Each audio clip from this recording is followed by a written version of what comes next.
हाय मेरे जिगर के टुकड़ों। ये कहानी एक सच्ची घटना पर आधारित है जिसमें एक अमीर औरत अपनी हवस के लिए एक 15 साल के छोटे लड़के को बेसमेंट में कैद कर लेती है और उसके साथ टपाटप करती है।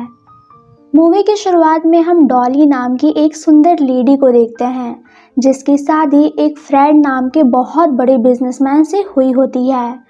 फ्रेड से शादी करने के बाद डॉली को पैसा और ऐशो आराम सब कुछ मिल चुका होता है क्योंकि शादी से पहले वो एक गरीब परिवार की लड़की थी, लेकिन फ्रेड डॉली को वो रिस्पेक्ट नहीं देता था जो कि उसे मिलनी चाहिए थी। फ्रेड जब भी डॉली को किसी पार्टी में लेकर के जाता था तो वो वहाँ पर डॉली को किसी से बात करने नहीं देता था। हालांकि फ्रेड डॉली को बहुत प्यार करता था, लेकिन वो उसे इज्जत नहीं देता था जो कि एक हस्बैंड को अपनी वाइफ को देना चाहिए। जब भी फ्रेड शाम को घर आता था तो डॉली एक अच्छी वाइफ की तरह उसका ख्याल रखती थी। अब धीरे धीरे डॉली भी इन रोज़ के कामों से बोर होने लगी थी। यहाँ पर डॉली का सपना हॉलीवुड में जाने का होता है, लेकिन फ्रेड उसे कहीं अकेले बाहर जाने ही नहीं देता था। इस वजह से उसका एक्ट्रेस बनना पॉसिबल नहीं था और इसलिए अब उसे घर ही संभालना होता है। वैसे डॉली ने भी दूसरी लड़कियों की तरह एक रोमांटिक और केयरिंग हस्बैंड के सपने तो देखे थे, लेकिन फ्रेड इन सब से बिल्कुल अलग था। वो बिल्कुल भी रोमांटिक नहीं था और यहाँ पर डॉली उसे खुश ना होने की वजह से छोड़ भी नहीं सकती थी क्योंकि उससे फ्रेड के पैसों और ऐशो आराम की आदत जो लग चुकी थी।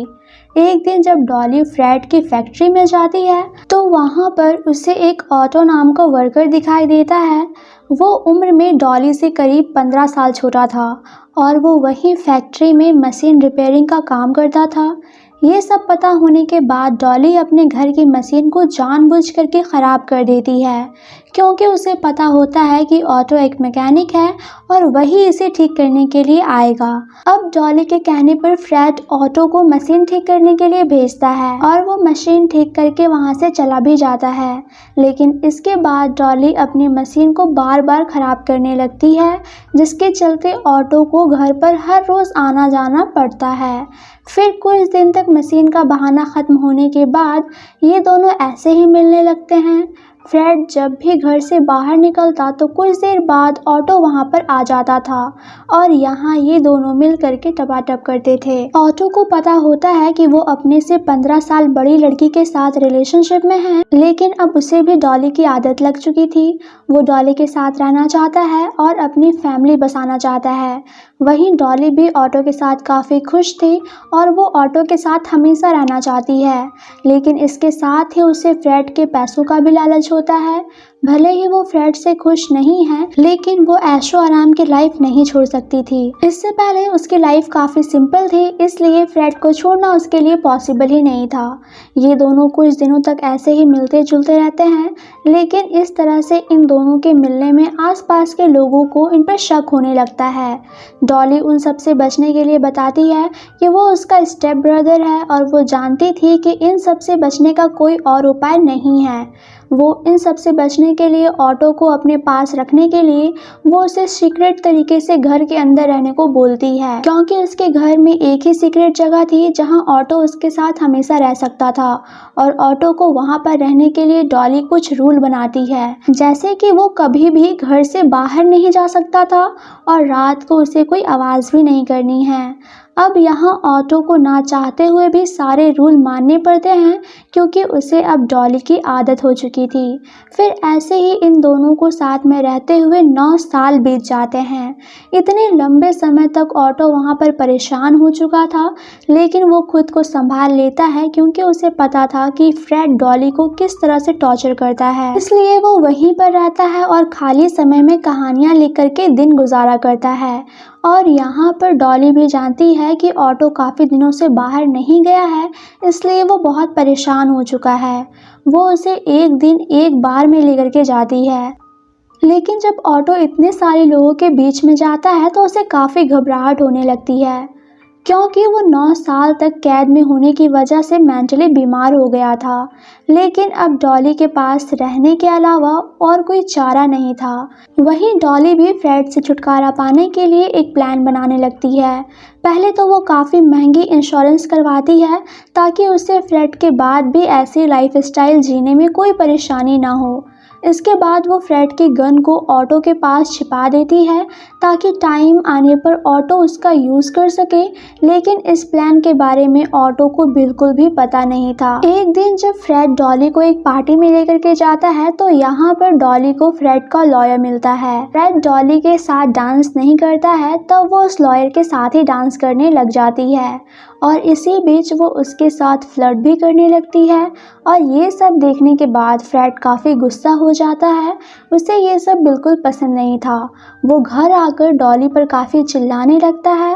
अब डॉली भी ऑटो को सुनाने के लिए काफ़ी ज़ोर से चिल्ला करके बात करने लगती है। वो ऐसे रिएक्ट करती है जैसे कि फ्रेड उसे मार ही डालेगा, क्योंकि उसे पता था कि ऑटो उसकी आवाज़ सुन करके उसे बचाने के लिए ज़रूर आएगा। और यहाँ बिल्कुल ऐसा ही होता है। यहाँ पर ऑटो वही गन लेकर के आता है जो डॉली ने उसके पास छुपा करके रख दी थी, क्योंकि डॉली ये सब प्लान पहले से ही बना चुकी थी। और यहाँ पर ऑटो फ्रेड को शूट करके उसे जान से मार देता है। अब गन चलने की आवाज़ बाहर तक जा चुकी थी, जिसके चलते ये दोनों यहाँ एक प्लान बनाते हैं। डॉली के कहने पर ऑटो अपने बैग से कुछ पैसे और गहने लेकर के वहाँ से भाग जाता है। और वहाँ से भागने से पहले ऑटो डॉली को एक कमरे में बंद कर देता है ताकि किसी को भी उस पर शक ना हो। जब पुलिस यहाँ पर जांच करने लगती है तब फ्रेड की पॉकेट में उसका वॉलेट मिलता है। यहाँ पर उस पुलिस को डॉली पर शक होने लगता है, लेकिन उसे डॉली के खिलाफ कोई भी सबूत नहीं मिलने की वजह से वो डॉली को अरेस्ट नहीं कर पाता है। अब वो इस मर्डर केस से छुटकारा पाना चाहती थी, तो वो उस लॉयर से मिल करके उससे प्यार का नाटक करने लगती है और उसके साथ टपाटप भी करती है। अब वो लॉयर सीरियस हो जाता है तो डॉली उसे वही गन दिखा करके कहती है कि ये गन उसने अपनी सेफ्टी के लिए रखी थी और ये गन उसके कुछ काम की भी नहीं आई। अब उसे सेफ रखने के लिए उसके पास वो है, तो उसे अब गन की क्या ज़रूरत है। ये बोल करके डॉली लॉयर को वो गन दे देती है ताकि वो उसे कहीं फेंक दे। फिर कुछ दिन बाद डॉली को अपने इंश्योरेंस का पैसा भी मिल जाता है। वहीं ऑटो भी कुछ दिन बाद लौट आता है, तो डॉली उसके साथ कैलिफोर्निया शिफ्ट हो जाती है। लेकिन वहाँ शिफ्ट होने के बाद उसे एक बात सताने लगती है कि कहीं उसका राज ना खुल जाए। इसलिए वो अपने आप को बचाने के लिए वहाँ के बड़े बड़े लोगों से मिलती है और उसके साथ टपाटप करने की कोशिश करती है और कई सारे लोगों के साथ अफेयर रखने लगती है। उसे हरमन नाम का एक आदमी मिलता है और वो इसके साथ काफ़ी कंफर्ट फील करती है। अब यहाँ पर डॉली की इन सभी हरकतों की वजह से ऑटो काफ़ी परेशान होने लगता है और वो डॉली को ये सब बंद करने को कहता है। तो डॉली कहती है कि वो जो कुछ भी कर रही है अपने भले के लिए कर रही है। लेकिन यहाँ ऑटो अब समझ चुका था कि डॉली ने उसका सिर्फ यूज़ किया है और अब उसके पास कोई और रास्ता भी नहीं था, इसलिए वो अब डॉली के साथ ही रहता है। अब कुछ दिन बाद लॉयर को पता चलता है कि डॉली उसे धोखा दे करके उसके सारे पैसे लेकर के वहाँ से भाग गई है, तो वो काफ़ी गुस्सा होता है और वो पुलिस को वही गन दे करके डॉली को अरेस्ट करने के लिए कहता है। ये गन मिलने के बाद पुलिस को शक होता है कि फ्रेड का मर्डर डॉली ने ही किया था। तब पुलिस कैलिफोर्निया में डॉली को अरेस्ट करने के लिए जाती है और यहाँ पर डॉली के साथ हरमन होता है। वो पुलिस को बोलता है कि भले ही यह गन डॉली की है, लेकिन इसके ऊपर फिंगरप्रिंट डॉली के नहीं हैं और इसलिए वो एक लीगल एविडेंस नहीं है। ये बात सुनकर पुलिस ऑफिसर वहाँ से चले जाते हैं। इसके बाद हरमन डॉली के घर पर आकर उसके साथ मस्ती करता है और जमकर टपाटप भी करता है। अब ऑटो इन सब से बहुत ज़्यादा गुस्सा हो जाता है, तो वो चाकू से हरमन को डरा करके वहाँ से भगा देता है।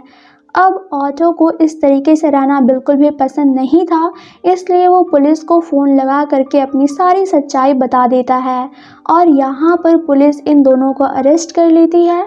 जब हरमन को इन सब के बारे में पता चलता है तो उसे काफ़ी दुख होता है और वो फिर से डॉली का साथ देता है। इसके बाद जब फिर से पुलिस जांच करती है तो डॉली अपने आप को बचा लेती है क्योंकि पुलिस डॉली के खिलाफ कोर्ट में कोई लीगल एविडेंस पेश नहीं कर पाई थी और इसी के चलते कोर्ट उसे छोड़ देती है।